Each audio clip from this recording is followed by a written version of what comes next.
Hey, what's up, everybody? John Hiley here with Kingdom Power Life, bringing you guys a training today. Today, we are going to be talking about the treasures of heaven and wealth. Sorry about that. I had to pull the thumbnail up on my computer here. I've got some notes written out. I'm going to stay on track today as we're going through this training because there's some things that I really wanted to jump in and talk about today, especially when we're talking about Matthew 19 through 21. And what exactly does that mean when Jesus starts talking things like, the if you look around here, the things that you see here on earth are not going to be the treasures that you bring to you in heaven. So that brings us to the question: what are the treasures of heaven? And even more importantly, how do we associate that with how we live life down here? Because this is a physical world where people collect all kinds of treasures. And how do we, kind of interlock these two things to serve us spiritually while we're here? So that being said, if you are interested in that, we're going to be talking about that. And before I jump into this, my friends, welcome to the Kingdom Power Life channel. I really appreciate that you're here. And it incredibly helps us out if you like and subscribe, write a comment, do a share for us. All of that stuff matters, friends. And it'll help us get the word out about these things that we're talking about here in the biblical sense of how do you make sense of these things right now, right here. And many of you guys who have contacted me in the past or very recently have told me that you try to read the Bible and you don't understand it. And maybe it's that you're reading the wrong version, right? You got to start out with like an NLT rather than a King James or something like that. So ultimately, this channel is about breaking down and really applying the biblical principles of the past and how that works today inside of our life, and how we can not only function but thrive here on this earth, because Jesus was very clear about wanting us to do the Father's will.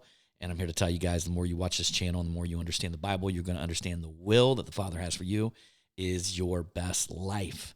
I mean, your absolute best life God has laid out for you.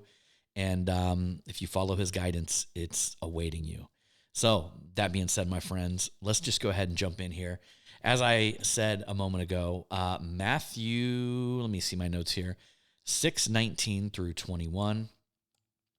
Jesus says, "Do not store up for yourself treasures on earth, where moth, vermin destroy, and where thieves can break in and steal, but store up for yourself treasures in heaven, where moths and vermin do not destroy, and where thieves do not break in and steal. For where your treasure is, there will your heart be also." And so what is this? Like, Jesus is telling us to store these treasures up in heaven. I want to dig into a little bit of this. And one of the recent studies, I've been studying some Kabbalah, and it's a Jewish mysticism. And it really has some very in-depth breakdown of all the, of the Bible. And some of this that I'm studying is more of a Christian slash Jewish, ancient Hebrew type study. And one of the really cool things is, I'm sure many of you guys have heard the Take Back the Rainbow movement. If you look in the, I don't even know what the name of what's the name of the community, you know what I'm talking about, the Pride festivals and all these kind of things. And then they've got, the symbol of the rainbow. But the rainbow has 6 colors on it rather than 7. And the whole Take Back the Rainbow movement is the literally God, when he flooded the earth and Noah had built the ark. And once Noah, got through that situation, God had signified with a rainbow and made a promise that he was never going to destroy the earth like that again with water. So, and he did that with the rainbow. And so there's this whole movement with that. Well, as I was studying, and this video is not political or not about any of that, but there was, let me see, 1, 2, 3, 4, 5, 6, 7 colors in the rainbow. And the 7 colors that are in the rainbow signify red, orange, yellow, green, blue. Indigo, blue, indigo, and then violet. And, studying some Kabbalah, which is really, I don't know if you guys know, I really love studying all this stuff. I love the Old Testament stuff. I love the New Testament. I'm the guy who's got 3 Bibles around me right now. I've got a Passion version, I got an NLT, and I've got a King James over here. And then I do study the Old Testament. I go back and study all the Hebrew words, anything that's controversial. And then on the New Testament, I'll go study the Greek. So I am that guy, and so I love it. So anything that I can bring in and hone in, it's like, okay, well, why did God give us that rainbow? And what are these promises? And we've got Jesus saying that there's these treasures in heaven, and we shouldn't seek to get these treasures here, because we should really be seeking for the treasures in heaven, because obviously they're going to be with us eternally, right? And then you go on, you have scriptures that say, put the kingdom of heaven first, and then all things will follow. And this is Jesus. Jesus is saying, put the kingdom of heaven first. Well, all things will follow. Well, what's the kingdom, right? So there's a lot of these questions, and I went through that on another video, but you're going to really kind of get a view of what that looks like, as well as we're looking into what are the treasures in heaven. So going to the rainbow with the Kabbalistic meaning of that, is red is often associated with strength and passion. The orange can symbolize balance and ambition. And that might reflect somebody's desire for success and achievement in their life. Yellow can represent the brightness of intellect. This could be about seeking wisdom or enlightenment. You guys have seen a light bulb go off on top of somebody's head, right? And in a cartoon or something like that. And it's like, oh, you got an idea, right? And then green is often linked to growth and harmony, and this could represent somebody's personal growth. I believe green associated with money as well, meaning that it's something you measure, so it's something that grows. It's not something, it's something you use and something you measure and something that grows. And then if you look into blue, it would symbolize spirituality or tranquility. Blue is a very calming color, and it would represent the desire for a deeper spiritual connection. And then if you're looking at indigo, is associated with intuition and perception. And this might be about seeking truth and understanding. And then you got violet, which represents nobility and enlightenment. And this could be a person's quest for spiritual awakening and fulfillment. So, here we've got this list of, colors, and what the actual spiritual representation is behind the colors. Well, and if this is true, maybe it is, maybe it's not. I mean, it is, Kabbalah, and it is a study of the Bible, right? And I'm not taking anything away from it, but it's really neat to see how it is associating with the physical thing, right? The thing that you're looking at with the actual spiritual counterpart, because everything has a spiritual counterpart. The spirit is the big side of things, right? Like, most people think that the physical world down here and what we can physically see is where it's at. But I'm here to tell you that there is a much bigger kingdom behind all of this, and it's the spirit kingdom. It's the kingdom of God, and probably the kingdom of darkness, right? In all reality. I mean, you think about it. People do things for dark reasons, and people do things for incredibly good reasons. Well, all of these reasons that I can see here with the association with the colors of the rainbow are just great. I mean, come on, strength and passion.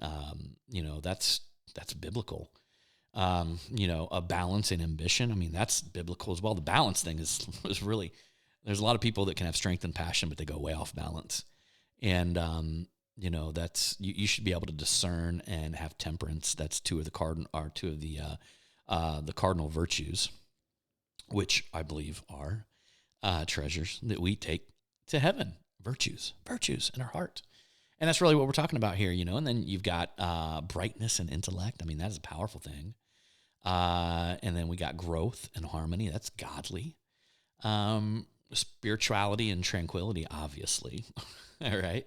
And then you got intuition and perception and nobility and enlightenment. Like, all of that stuff is very deeply rooted biblically, right?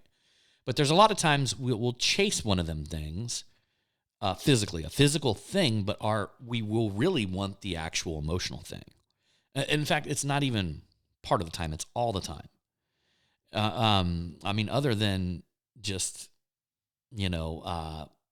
like feeding ourselves and clothing ourselves for warmth, there's always something behind it, right? Like, why do you want a name brand? Why am I wearing name brand stuff? Why do I want this fancy mic? I could easily be talking into my camera, right? And so there's always a spiritual counterpart to it. Maybe the spiritual is because I want this mic because I want you guys to hear me crisp and clean, and I'm doing it for you. So I always say when it comes to money, you should love people and use money, but then when you get really good, you can love people and then use money to love on them more by doing things like this to give people a better experience with you, your service, your business, and whatever it is that you do out there, love on them more, right? By using the money for that. And I used to own automotive shops. We were really good at that. We would always have gourmet coffees, and we were always buying our clients things and giving them gifts during certain times of year and just all kinds of stuff like that. And it really works well. It's a very godly thing to do, very godly principle to love on people with the money, So if you love people, you use money, but then you use the money to love on them even more. So that being said, stepping a little bit deeper into this, let's just go into like some physical objects and some potential. These are potential, so everybody has their own reasons, but these are some potential spiritual reasons, emotional reasons why you might want that. So if you want a luxury car, maybe you want status and recognition, okay? You want to be able to pull up and you want people to feel that you're important. And guys, before you get all judgy about that stuff, like, don't over spiritualize it and get judgy with people about this, because listen, none of us have walked in other people's shoes. Maybe that person was degraded their whole life. Maybe they had a livelihood where nobody thought they would do anything. Maybe they were told by their parents day in and day out that they were just a big piece of crap. I mean, that happens. And it causes us to long or want for something that will fill an emotional void. I know it's not healthy all the time. It's not healthy all the time, right? But it's just the truth. It's just the truth. So, and then next, let's just say the physical object would be expensive clothing or jewelry. Maybe the individual on the spiritual side is seeking some self-esteem and some confidence, right? They want to be able to show up and feel confident because of this physical thing. So the physical thing wasn't really what they were seeking. They were seeking confidence.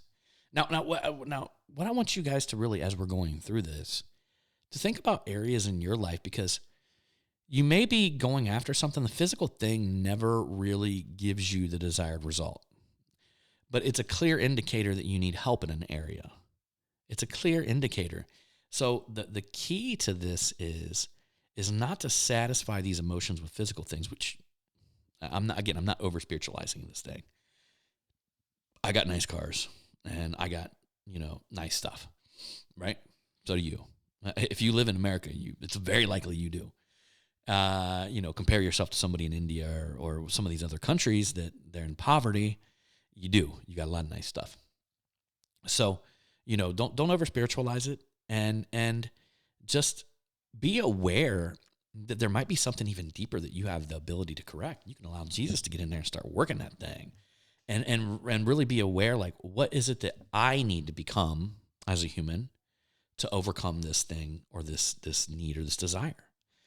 And I'm a car guy, by the way. If any of y'all are car guys or car gals on this channel, I grew up around cars. I love them, and unapologetically, by the way.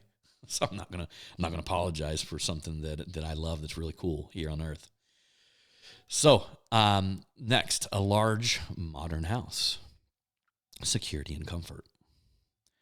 High-end smartphone or gadgets, a connection or a belonging. You want to connect with people or you want to belong. Trophies or awards. Maybe you want validation and achievement. Exotic vacations. You have a desire internally for adventure and freedom. Gym membership or fitness equipment. Health and control over one's life. Some sort of control. A large social media following. We get a lot of clients that want this. They want influence and acceptance. And let me go on beyond that and say impact. Some sort of impact on this earth. which is very noteworthy, very, very godly, and very noteworthy to want to have some impact, especially when you're pointing up to the Son, as in Jesus. Next physical object would be advanced degrees, certifications, respect, and intellectual fulfillment. I always said that if I didn't have my degree in biblical theology, I mean, I've got tattoos all over me and things like that, which allows me to relate to some of you, incredibly well. But it also will cause some of you to say, well, how did this guy learn this stuff? Right. Yeah, right. And question. So for me, that is a respect and an intellectual fulfillment. And more importantly, it showed my dedication to Christ and my ability to really see that through. Because you're looking at somebody who dropped out of high school and got their GED. Okay. I didn't like school at all. I did not like school growing up. And still to this day, I have reservations about how important it is. Of course, I wanted my son to go, right? And he went and he graduated. But that being said, I still have these reservations about it. But this was more than that for me. I wanted to learn every single little bit of what I learned. And so that's why I continued to go and continued to do that. And none of it was out of some sort of obligation. So we're going to transition here, and I want to talk a little bit about, we started off with, Jesus talking about how, do not store your treasures down here where everything you see down here that is physical, that you can touch, my truck out here, my car back here, this desk, all of this stuff at some point is going to be gone. It is corroding. Whether somebody comes in and steals it, I hope not. I live in a pretty nice area, so I hope not, right?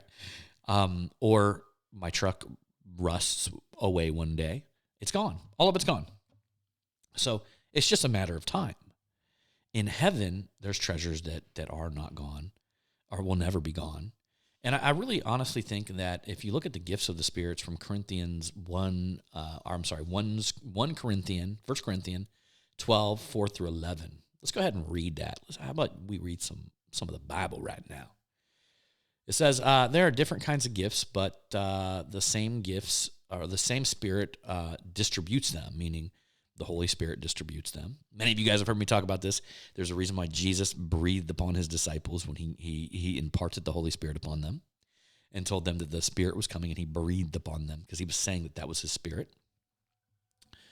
There are different kinds of service, but the same Lord. To each one, the manifestations of the Spirit is given for the common good.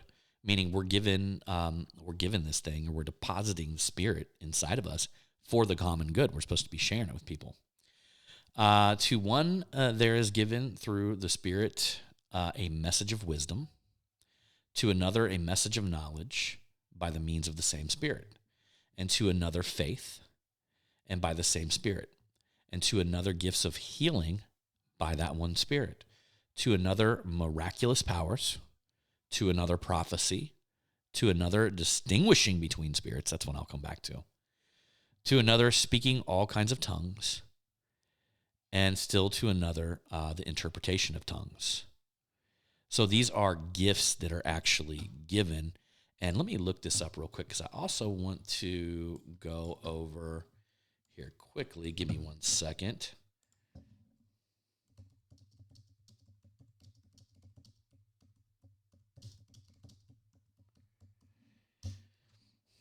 So these are the gifts of the Spirit, which in my opinion lead to the fruits of the Spirit. So let's go over the fruits of the Spirit and what that looks like. So what we have here is the fruits of the Spirit. And essentially when you hear Jesus talk about planting a seed, almost like the parable of the, I call it the parable of the soils, but the parable of the sower. He talks about the seed going into the ground, and then the plant growing, and then that plant growing and actually producing a harvest, meaning that there's going to be fruit, and the fruit is the best part of the plant, or the best part of the tree. So what we have here, the fruit of the Spirit, meaning that you got the Holy Spirit on you when you start to feel love, joy, peace, patience, kindness, goodness, faithfulness, gentleness, and self-control. Well, the incredible thing about the fruit of the Spirit, that they are all like almost like a fruit falls off the tree and the seeds inside of it, and then it grows like hundreds and hundreds of other trees, and it just keeps going and fulfilling itself. These are actually powerful attributes that become us. And when we get these, everything starts to grow in our life. Everything starts to grow in our life. Everything that's needed for whatever mission we're on while we're here. Let's just say that. Everything that we need, everything that God wills, will grow in our life through that process. So, that being said, what are the treasures of heaven? I believe, love. That's going to be the most powerful thing. And I went through and watched a lot. In fact, I read a book recently. I don't have my phone on me. It's charging. But it's a pastor down here. I can't remember his name off the top of my head. Michael Burke, maybe. But he had written a book where this guy had interviewed, hundreds of people who had near-death experiences, meaning that they actually died and then got revived or came back. And probably the most distinguishing characteristic of individuals that said that they died and either went up or stayed down.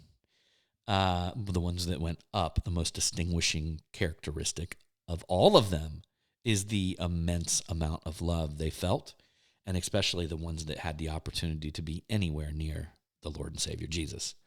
And in fact, it was for many people, and Apostle Paul talks about this as well. But Apostle Paul talks about the guy that he knew that went up to be with the Lord, or was taken up, is what he said. And there is a lot of suspicion that was him when he got stoned to death. I know I'm laughing about it, but like, you can't kill. I mean, it took a long time to kill Apostle Paul. You ain't gonna kill him unless the Lord finally takes him home. And Apostle Paul had some same when he was talking about the one who was taken up, which everybody thought was him.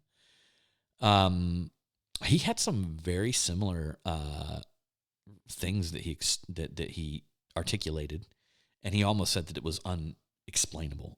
You just cannot explain with words what it's like, when you go to be with the Lord. But one of the most powerful ones is love that I've seen across the board, that like the immense amount of love that people feel is just, it's beyond what we could ever imagine or understand here. And then of course, joy, and I want to explain joy a little bit here for you guys, because joy has been really something that I want and I go after, and I have in a lot of cases. Most I believe, I'm pretty up there in my joy meter in these years. I used to have terrible feelings about life, and it was really hard for me, and I'm really up high in the joy meter now. It's very hard to get me down. And so I don't know if I'm a joy expert, but I could tell you that I'm a pretty joyful person in general.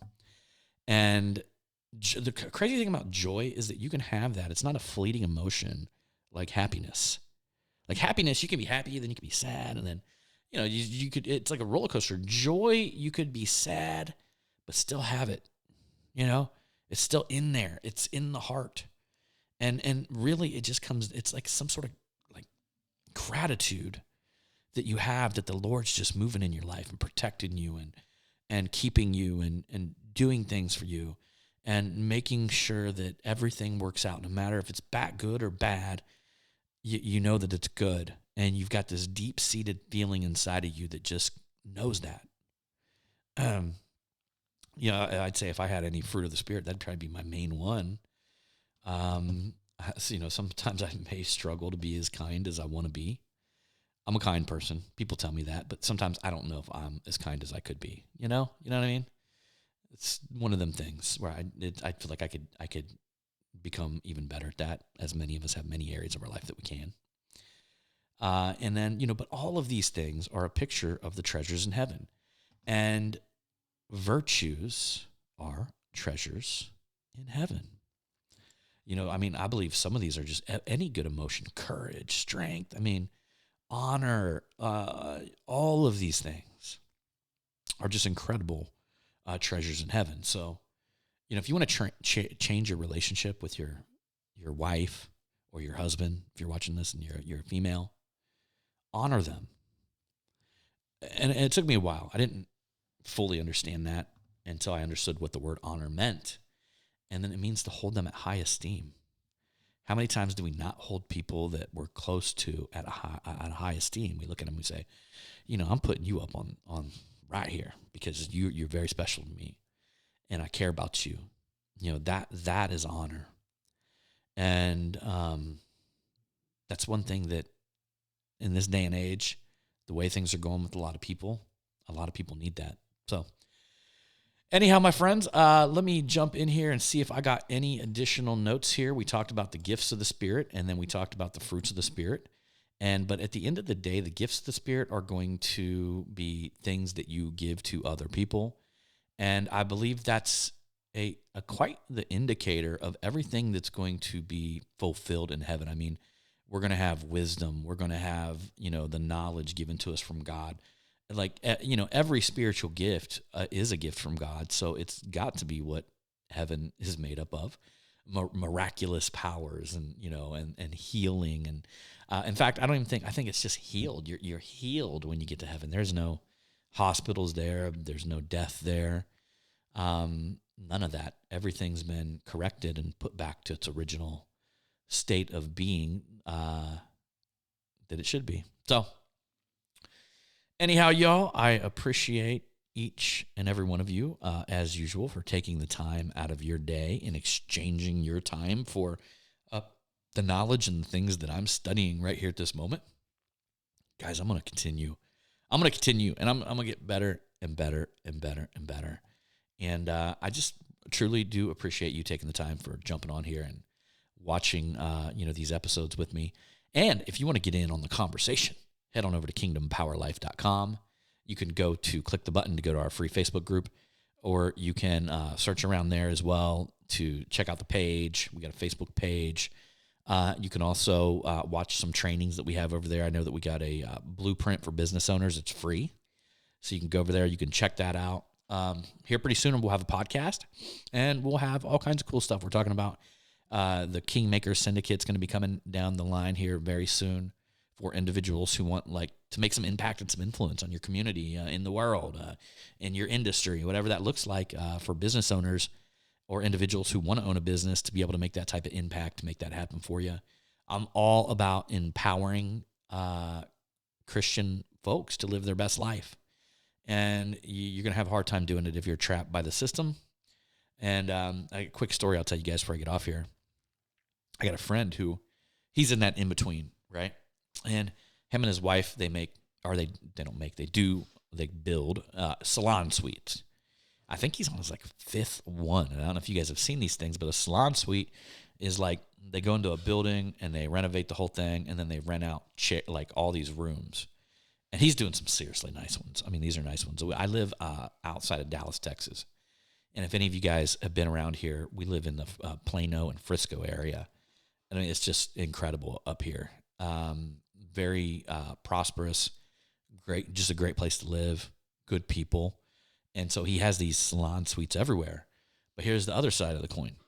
He has a job in software sales.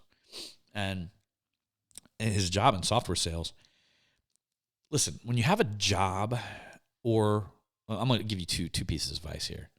When you have a job, you can't control the culture. So he gets invited to all kinds of weird worldly events that his company holds that are outside of his values. And you can tell that he just wants to leave them, but it's hard. That's hard. That's another source of his income, retirement, probably where they get their insurance. I don't know for sure, but probably. And but he wants to break away. He wants to leave because he's forced to be in their culture. I have another friend of mine down here who is a mighty man of God. Was a Navy SEAL, or is a Navy. Once you're a Navy SEAL, you're always a Navy SEAL. And I asked him one time, because I value his opinion on this stuff. And I said, what if I go into a partnership and somebody's not a believer? Give me some breakdown of that. And he said, surprisingly, that it's okay to do that as long as I'm in control of the culture, meaning I'm in control of the values of the company. Because I don't want to be involved if all of a sudden, he decides to go a terrible direction with it, and then I've got to own part of it, and it's doing something that goes against my values or culturally something that I'm ever going to want to be a part of. So that's something to think about when you get into, as a believer, that you want to control the values. If you want to be a part of it, if that matters to you. I'm not going to judge you either way. I know people that are believers that are involved in all kinds of weird businesses and stuff like that. And I'm not here to judge them or make any kind of, I'm just not. It's not me. It's not my job. I'm going to leave it for the Lord. The Lord sits on the seat of justice.